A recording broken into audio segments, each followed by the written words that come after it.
नमस्कार, आप देख रहे हैं NOI 24 हिंदी चैनल। आज की तारीख है 12 मई 2026, दिन है मंगलवार। हिंदी पंचांग के अनुसार ज्येष्ठ माह के कृष्ण पक्ष की 10वीं तिथि है।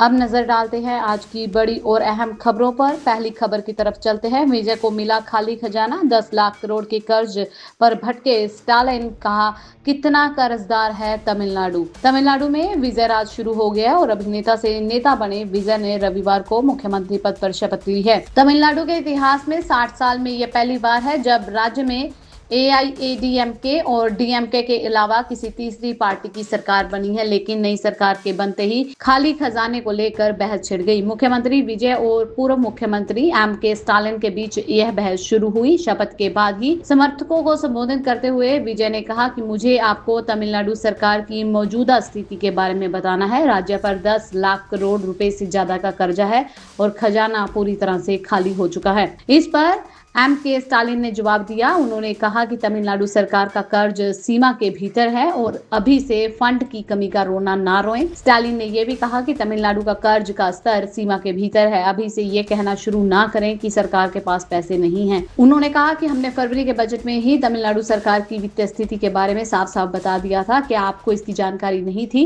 इसके बाद भी आपने जनता से इतने सारे वादे किए हैं। जिन लोगों ने आपको वोट दिया है उन्हें धोखा ना दें, मुद्दों को भटकाने की कोशिश ना करें। अब बढ़ते हैं अगली बड़ी और अहम खबर की तरफ। ईरानी यूरेनियम पर स्पेस फोर्स का पहरा, ट्रंप ने दी वार्निंग, कहा पास फटके तो उड़ा दिए जाओगे। ईरान के परमाणु कार्यक्रम को लेकर अमेरिका और ईरान के बीच तनाव चरम सीमा पर है। राष्ट्रपति डोनाल्ड ट्रंप ने साफ चेतावनी दी है कि ईरान में संवर्धित यूरेनियम की निगरानी अब अमेरिकी स्पेस फोर्स कर रही है। ट्रंप का यह भी कहना है कि अगर किसी ने भी वहां पहुंचने की कोशिश की तो उसे उड़ा दिया जाएगा। डोनाल्ड ट्रंप ने कहा कि अमेरिका मलबे के नीचे दबे ईरान के संबंधित यूरेनियम पर लगातार नजर रखे हुए है। उन्होंने बताया कि इस पूरे मामले की जिम्मेवारी अमेरिकी स्पेस फोर्स संभाल रही है। ट्रंप ने यह भी दावा किया कि अगर अमेरिका चाहता तो वह सिर्फ 2 हफ्तों में ईरान के हर सैन्य ठिकानों को निशाना बना सकता है। उसके मुताबिक ईरान सैन्य रूप से काफी कमजोर हो चुका है। उन्होंने कहा कि हम 2 और हफ्तों तक कार्रवाई जारी रखते हैं, हर लक्ष्य को खत्म कर सकते हैं। हमने जिन ठिकानों को निशाना बनाना चाहा था उनमें से करीब 70% तक हम हमला कर चुके हैं। हमारे पास कुछ और टारगेट भी हैं जिन पर हम संभावित रूप से हमला कर सकते हैं। इस बीच ईरान ने युद्ध खत्म करने के लिए अमेरिका की तरफ से दिए गए नए प्रस्ताव पर अपना जवाब पाकिस्तान के जरिए भेजा है। ईरान की एक एजेंसी के मुताबिक फिलहाल बातचीत का मुख्य उद्देश्य क्षेत्र में चल रहे संघर्ष को खत्म करना ही है। अब बात करते हैं अगली बड़ी और अहम खबर की। देश की जनता से PM नरेंद्र मोदी ने की अपील तो उसी पर राहुल गांधी ने तंज कस दिया, कहा ये नाकामी के सबूत हैं। पश्चिम एशिया में युद्ध के कारण पैदा हुए वैश्विक तेल संकट के बीच प्रधानमंत्री नरेंद्र मोदी ने रविवार को लोगों से आग्रह किया कि वे वर्क फ्रॉम होम यानी कि घर पर बैठकर काम करने की प्रार्थनाओं से ही फिर से अपनाना शुरू कर दें और ईंधन की खपत कम करें। देश को विदेशी मुद्रा बचाने में मदद करने के लिए 1 साल तक शादियों के लिए सोना खरीदने से भी बचना चाहिए। इस पर लोकसभा में विपक्ष के नेता और कांग्रेस सांसद राहुल गांधी ने तंज कसते हुए कहा कि ये उपदेश नहीं बल्कि नाकामी का सबूत है। सोशल मीडिया प्लेटफॉर्म X पर लिखते हुए उन्होंने कहा कि मोदी जी ने कल जनता से त्याग मांगे हैं कि सोना मत खरीदो, विदेश मत जाओ, पेट्रोल कम जलाओ, खाद और खाने का तेल कम करो, मेट्रो में जाओ, घर से काम करो। ये उपदेश नहीं, ये नाकामी के सबूत हैं। राहुल गांधी ने आगे लिखा कि 12 साल में देश को इस मुकाम पर ला दिया गया है कि जनता को बताना पड़ रहा है कि क्या खरीदें और क्या ना खरीदें, कहाँ जाएं कहाँ ना जाएं। इस बार हर बार की तरह जिम्मेवारी वो जनता पर डाल देते हैं ताकि खुद की जवाबदेही से वो बच जाए। देश चलाना अब कॉम्प्रोमाइज्ड PM के बस की बात नहीं रही। इसी बीच बात करते हैं बंगाल की। तो बंगाल में SIR के कारण जीती बीजेपी, शशि थरूर का दावा है। बताया केरलम में कैसे हुआ था कांग्रेस को फायदा। कांग्रेस सांसद शशि थरूर ने पश्चिम बंगाल में हुए विधानसभा चुनाव की प्रक्रिया को लेकर कई सवाल उठाए हैं। उनका कहना है कि SIR में बड़े पैमाने पर वोटर लिस्ट से लोगों के नाम हटवाए जाने के कारण और अपीलों के वेरिफिकेशन में देरी के कारण भाजपा को बंगाल चुनाव में जीत मिली है। ये बातें थरूर ने स्टैंड फॉर इंडिया के कॉन्फ्रेंस के दौरान कही। उन्होंने कहा SIR का जिक्र करते हुए कहा कि वोटर लिस्ट से करीब 91 लाख नाम हटा दिए गए, जिनमें से लगभग 34 लाख लोगों ने अपील दायर करके दावा किया है। इसके बाद भी बहुत कम लोगों ने वोट देने का अधिकार उन्हें वापस मिल पाया, जिससे वोटिंग के समय ज्यादातर मामले अनसुलझे ही रह गए। उन्होंने आगे कहा कि नियमों के अनुसार हर मामले का अलग अलग निपटारा होना जरूरी था, इसलिए वोटिंग से पहले सिर्फ कुछ 100 मामलों का निपटारा ही हो पाया। आज भी करीब 31 से 32 लाख लोग ऐसे हैं जो असली वोटर थे, लेकिन वे वोट देने का अपना मौका गवा चुके हैं। आने वाले सालों में हो सकता है कि उनको वोट देने का अधिकार वापस मिल जाए। आंकड़ों के पैमाने की अगर ध्यान दें तो उन्होंने कहा कि बीजेपी की जीत का अंतर जो भी करीब 30 लाख वोटों का था, वोटरों की लंबित अपीलों की संख्या से काफी मेल खाता है। उन्होंने ये भी सवाल उठाया कि क्या योग्य वोटर असल में अपना वोट नहीं डाल पाए। उन्होंने आगे सवाल करते हुए पूछा कि अब आप ही बताएं, क्या यह पूरी तरह से निष्पक्ष और लोकतांत्रिक है? यही वह सवाल है जो मैं पूछ रहा हूं। इसके अलावा थरूर ने यह भी अनुमान लगाया कि केरल में डुप्लीकेट या एक से ज्यादा वोटर रजिस्टर हटाए जाने से कांग्रेस पार्टी को फायदा हो सकता है। उन्होंने दावा किया कि केरल में पहले ही ऐसे मामले सामने आ चुके हैं जहां एक ही व्यक्ति के 2, 3 या फिर यहां तक कि 4 बार नाम दर्ज हैं। इन फर्जी नामों को हटाने से वोटर लिस्ट साफ सुथरी होगी, जो ऐतिहासिक रूप से विरोधी राजनीतिक दल की गलत कार्य प्रणालियों से जुड़ी रहती है। अब खबर हिमाचल प्रदेश से। हिमाचल प्रदेश के चंबा में बड़ा हादसा हुआ। खाई में इनोवा कार गिरने से 6 पर्यटकों की मौत हो गई। चंबा पठानकोट राष्ट्रीय राजमार्ग पर सोमवार तड़के एक दर्दनाक सड़क हादसे में 6 लोगों की मौत हो गई है, जबकि 4 अन्य गंभीर रूप से घायल हो गए हैं। हादसा त्रुटिहिटी क्षेत्र के काकीरा घाट के पास रात करीब 3 बजे हुआ, जब धर्मशाला से डलहौजी की ओर जा रही एक टैक्सी इनोवा अनियंत्रित होकर करीब 150 मीटर गहरी खाई में जा गिरी। शुरू की जांच से पता चला है कि वाहन में कुल 10 लोग सवार थे, जिनमें से पर्यटक गुजरात के बताए जा रहे हैं, लेकिन हादसे के समय क्षेत्र में काफी बारिश हो रही थी, जिसके चलते सड़क पर फिसलन बनी हुई थी। आशंका जताई जा रही है कि खराब मौसम और फिसलन के कारण हादसे की बड़ी वजह हो सकती है। स्थानीय लोगों ने हादसे की आवाज सुनकर तुरंत पुलिस और प्रशासन को सूचना दी। इसके बाद पुलिस और स्थानीय प्रशासन और राहत बचाव दल मौके पर पहुंचे। अंधेरे और बारिश के बीच राहत कार्य शुरू कर दिया। काफी मशक्कत के बाद घायलों और शवों को खाई से बाहर निकाल दिया गया। अब बात करते हैं पीएम नरेंद्र मोदी की अपील की। पीएम नरेंद्र मोदी ने की अपील, जिसकी वजह से ज्वेलरी शेयरों में भारी गिरावट देखने को मिली। स्काई गोल्ड 11% तक टूट गया, जबकि सेको गोल्ड से लेकर टाइटैनिक तक भी लुढ़क गए।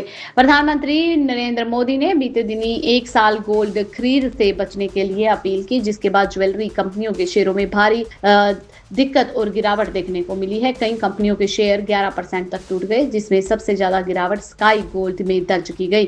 स्काई गोल्ड का शेयर करीब 10.96% तक टूट गया। वहीं सेको गोल्ड में 10.28% की गिरावट दर्ज की गई। कल्याण ज्वेलर की अगर बात की जाए तो शेयर 8.46% तक लुढ़क गया, जबकि थर्मिलियन 6.59 तक लुढ़क गया। टाइटन की बात की जाए तो 6.9% तक कारोबार नीचे कारोबार करता दिखा। इसके अलावा भीमजी ज्वेलरी के शेयर जो है 5.59% गोल्डियम में और 5% पीसी ज्वेलर में और 5% तक मोतीसंस में और 4 और वैभव ग्लोबल में गिरावट दर्ज की गई। वहीं KDDL करीब 2.94% और रेंसा ग्लोबल 2.24% तक कमजोर बताया गया। पीएम मोदी ने ग्लोबल संकट और बढ़ती तेल की कीमतों के बीच विदेशी मुद्रा बचाने पर जोर देते हुए नागरिकों से गैर जरूरी गोल्ड खरीदने से बचने की अपील की है। इसके बाद निवेशकों ने ज्वेलरी कंपनियों के शेयरों की बिकवाली शुरू कर दी है। बात करते हैं पश्चिम बंगाल की राजनीति की। तो पश्चिम बंगाल की राजनीति में करारी हार के बाद अकेली पड़ी ममता। कांग्रेस और लेफ्ट ने साथ आने से किया इनकार। TMC को भ्रष्ट पार्टी बताया। पश्चिम बंगाल की राजनीति में भाजपा के खिलाफ संयुक्त विपक्षी मोर्चा बनाने की ममता बनर्जी की अपील को कांग्रेस और वाम दलों ने सिरे से खारिज कर दिया है। तृणमूल कांग्रेस प्रमुख ममता बनर्जी ने एक वीडियो संदेश जारी करके कांग्रेस, CPM और अन्य वामपंथी दलों से भाजपा के खिलाफ एकजुट होने की अपील की थी। उन्होंने भाजपा को सबसे बड़ा दुश्मन बताते हुए सभी विपक्षी ताकतों को साथ आने का आग्रह किया था, जबकि उन्होंने इस बात को नकार दिया है। इसी बीच नजर डालते हैं अगली अहम और मुख्य समाचार पर। भारत वियतनाम ने 2030 तक रखा $25 अरब व्यापार का लक्ष्य। पीएम नरेंद्र मोदी बोले, रणनीतिक साझेदारी होगी और ज्यादा मजबूत।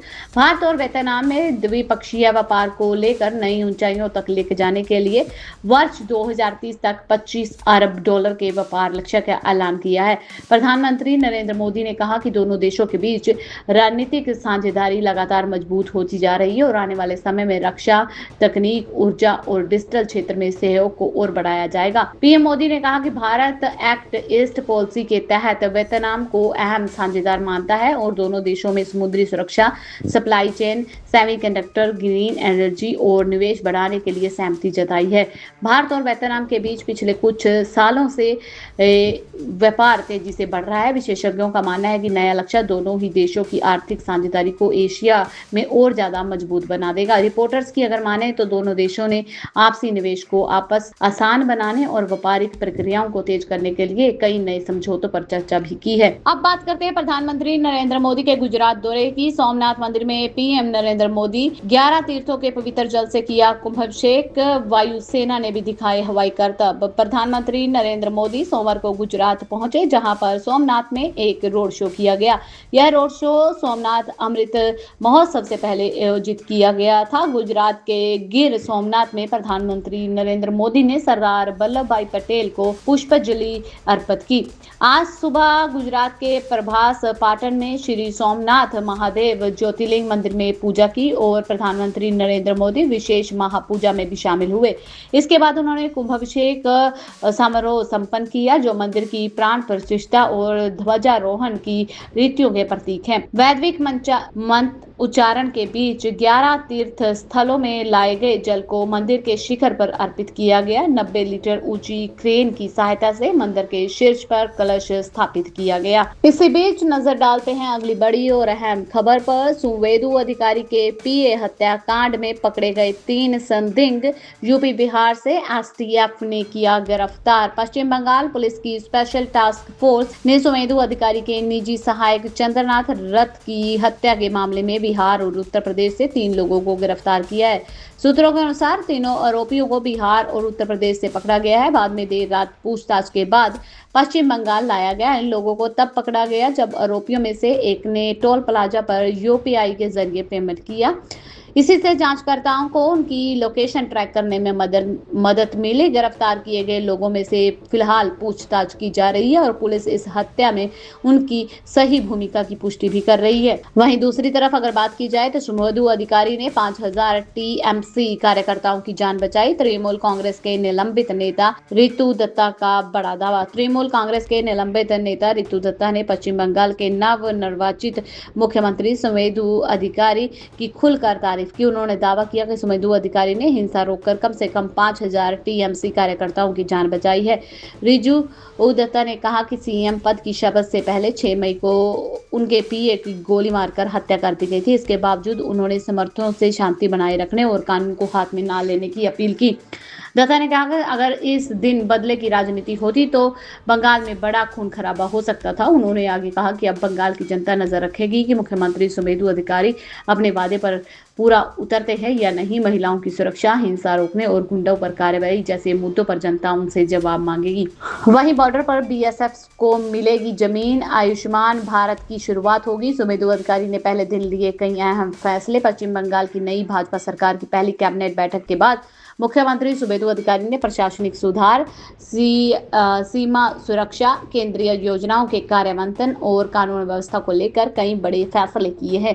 नवान्न आयोजित बैठक के बाद मुख्यमंत्री ने कहा कि राज्य में अब सुशासन, सुरक्षा और डबल इंजन सरकार के नए दौर की शुरुआत हो चुकी है। पश्चिम बंगाल को भाजपा शासित अन्य राज्यों की विकास नीति के रूप में आगे बढ़ाया जाएगा। पत्रकारों से बातचीत करते हुए मुख्यमंत्री ने कहा कि उनकी सरकार संविधान निर्माता BR अम्बेडकर के जनता के लिए और जनता के द्वारा और जनता की सरकार के सिद्धांत पर काम करेगी। उन्होंने प्रधानमंत्री नरेंद्र मोदी के डर बाहर भरोसा अंदर संदेश का उल्लेखन करते हुए कहा कि नई सरकार लोगों की सुरक्षा, विश्वास और विकास को सर्वोच्च प्राथमिकता देती है। वहीं दूसरी तरफ केजरीवाल केस में एक बड़ा मोड़ सामने देखने को मिला। जस्टिस वरुण कांता आज कोर्ट में नहीं बैठेंगी। टली सीबीआई की याचिका पर सुनवाई। दिल्ली की चर्चित एक्साइज पॉलिसी केस में सोमवार को एक अचानक मोड़ देखने को मिला, जिसने राजनीति और कानूनी गलियारों में एक नई चर्चा छेड़ दी है। दिल्ली हाईकोर्ट की जस्टिस वरुण कांता शर्मा आज कोर्ट में नहीं बैठेंगी, जिस वजह से सीबीआई की उस अहम रिवीजन याचिका पर सुनवाई टल गई है, जिसमें अरविंद केजरीवाल, मनीष सिसोदिया और दुर्गेश पाठक समेत 23 लोगों को आरोप मुक्त किए जाने की चुनौती दी गई थी। मामला सिर्फ कानूनी प्रक्रिया तक सीमित नहीं रह गया था, अब इसमें न्यायिक निष्पक्षता और राजनीतिक टकराव का एंगल भी खुलकर सामने आने लगा है। आम आदमी पार्टी के शीर्ष नेताओं ने जस्टिस वरुण कांता शर्मा पर पक्षपात के आरोप लगाए हैं। उनके सामने सुनवाई का बहिष्कार करने का फैसला किया था। ऐसे में कोर्ट की कार्रवाई रुकना सिर्फ तकनीकी देरी नहीं, बल्कि उस बड़े विवाद का हिस्सा बन सकता है जो इस केस को लगातार सुर्खियों में बनाए हुए है। दिल्ली हाईकोर्ट ने आज जस्टिस वरुण कांता को इस मामले में आगे की प्रक्रिया तय करनी थी और सूत्रों के मुताबिक वह अरविंद केजरीवाल, मनीष सिसोदिया और दुर्गेश पाठक के एक्विजिट क्यूरी नियुक्त करने पर भी विचार करने वाली थी, लेकिन उनके कोर्ट में ना बैठने के कारण पूरा मामला फिलहाल टल गया है। इससे पहले राउज एवेन्यू कोर्ट के स्पेशल जज जितेंद्र सिंह ने 22 फरवरी को दिल्ली आबकारी नीति मामले में केजरीवाल समेत 23 आरोपियों को आरोप मुक्त करवा दिया था। सीबीआई ने उस फैसले को दिल्ली हाईकोर्ट में चुनौती दी थी। अब इस केस में सिर्फ कानूनी बहस नहीं, बल्कि न्यायपालिका को लेकर उठ रहे सवाल भी केंद्र में आ रहे हैं। यही वजह है कि इस मामले की हर तारीख राजनीतिक रूप से बेहद ही संवेदनशील मानी जा रही है।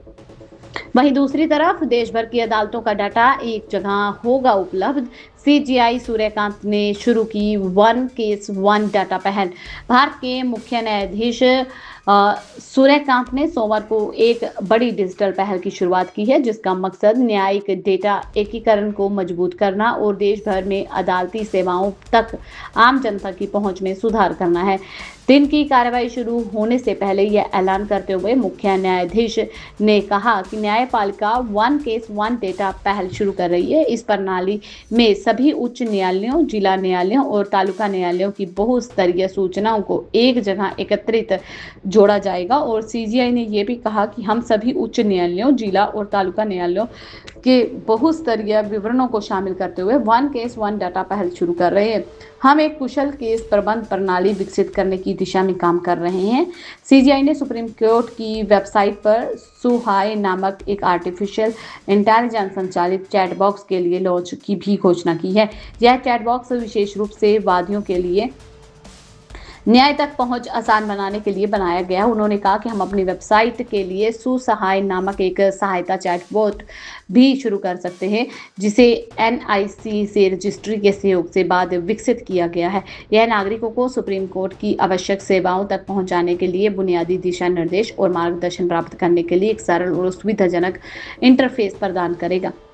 इसी बीच बढ़ते हैं अगली बड़ी और अहम खबर की तरफ। 5 राज्यों के विधानसभा चुनावों के नतीजों ने 2027 के राष्ट्रपति चुनाव का पूरा राजनीतिक गणित बदल के रख दिया है। राष्ट्रपति चुनाव कितनी आसानी से जीत पाएगी बीजेपी, अब ये एक सवाल बना हुआ है। लोकसभा के जख्मों पर कैसे लगेगा 5 विधानसभा चुनावी नतीजों का मरहम, ये भी एक सवाल बना हुआ है।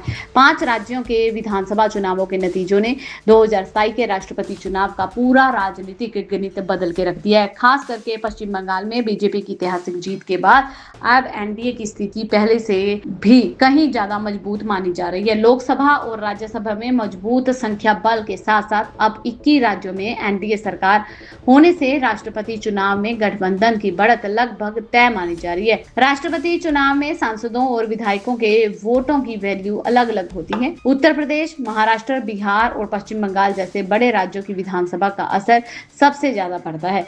पश्चिम बंगाल में बीजेपी की 207 सीटों की बड़ी जीत ने एनडीए को बड़ा फायदा पहुंचाया है। वहीं महाराष्ट्र और बिहार में गठबंधन की ताकत पहले से ही काफी बढ़ चुकी है। 2024 लोकसभा चुनाव में बीजेपी को सीटों का नुकसान जरूर हुआ था, लेकिन बाद में विधानसभा चुनावों में मिली जीतों ने उन सारी कमी को पूरा कर दिया। अगर मौजूदा आंकड़े देखे जाएं तो उसके अनुसार एनडीए के पास राष्ट्रपति चुनाव जीतने के लिए जरूरी बहुमत से ज्यादा समर्थन दिखाई दे रहा है। हालांकि राजनीति में क्रॉस वोटिंग चल रही है, नए गठबंधन जैसे फैक्टर आखिर समय में समीकरण बदल सकते हैं।